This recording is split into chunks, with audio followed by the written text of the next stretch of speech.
Hello guys, আশা করি আপনারা সকলে ভালো আছেন। আমিও ভালো আছি। আজকে এটা আমার চ্যানেলে আজকে ফার্স্ট ব্লগ। আর আজকে পবিত্র ঈদের দিন। আমরা আমি আজকে কি করি সব এই ব্লগে দেখানো হবে। আশা করি আপনারা সম্পূর্ণ ব্লগটি দেখবেন এবং এবং আমার চ্যানেলটি সাবস্ক্রাইব করে দিবেন। আশা করি দেখা হচ্ছে ঈদের নামাজের পর। এখন বাসায় আসছি নামাজ শেষ করে। এখন আমি দাদুবাড়ির উদ্দেশ্যে রওনা দেব। আর আম্মুর হাতে আম্মুর একটু সেমাই রাখছে। সবাই তো জানো আম্মুর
দেখতে পাচ্ছি বাসা থেকে বেরোচ্ছি মিলাদি ব্রিজের উদ্দেশ্যে।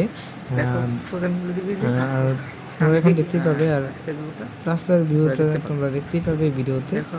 দেখা হচ্ছে মুলাদি ব্রিজে।